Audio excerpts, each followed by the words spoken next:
Hi, I'm Chris, and today I'm going to show you how to make a needlepoint bookmark for the book lover in your life for Valentine's Day.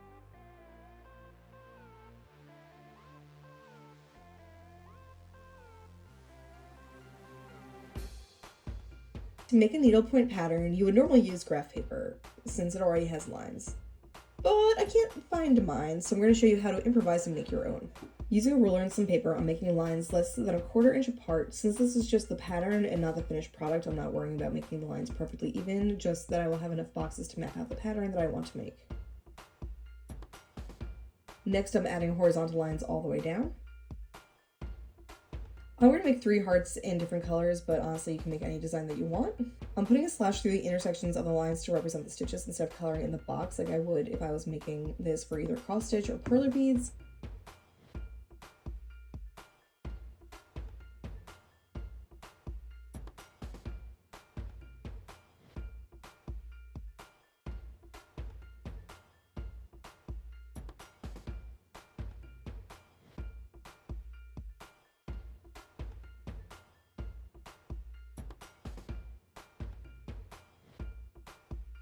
After drawing out my pattern, I'm counting the boxes that I used so I know what size to cut the plastic canvas to.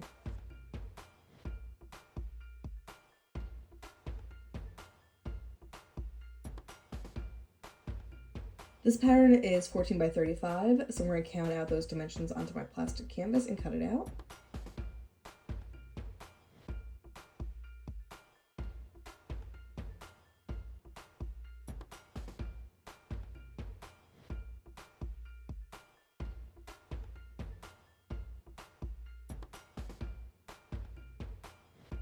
To begin stitching, thread your needle with the color of the first heart, count the number of squares from the top and the side to where the first stitch of the heart begins. Working from the back of the canvas, insert the needle at the bottom of the stitch and pull the thread through to the front, holding back 1.5 inches tail. Insert the needle into the square diagonally 1 row up and to the right of the current square. Continue following the pattern across the row, catching the tail with your stitches in the back, skipping over the ones that are in a different color. Make sure that you're always going from the back of the canvas to the front while making the stitches. After finishing with first row, you're going to go from right to left, back and forth like a typewriter to do the remainder of the heart.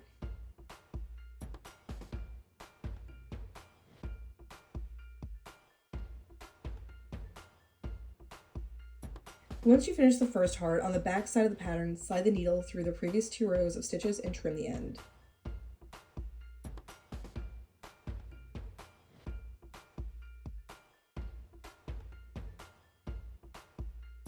Repeat this process with the remaining 2 hearts. Once the hearts have been stitched, I'm filling in the background. I'm stitching the open boxes around the outside of the hearts instead of going back and forth behind the hearts like a typewriter because I don't want any extra bulk to this project since I'm going to be using it as a bookmark and I want it to lie fairly flat.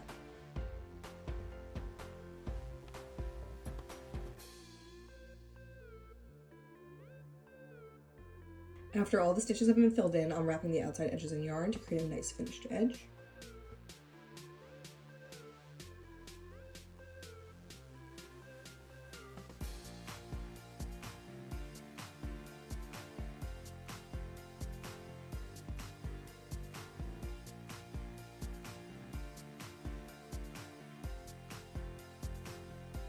At the corners, I'm stitching through them twice so that the plastic canvas is fully covered there.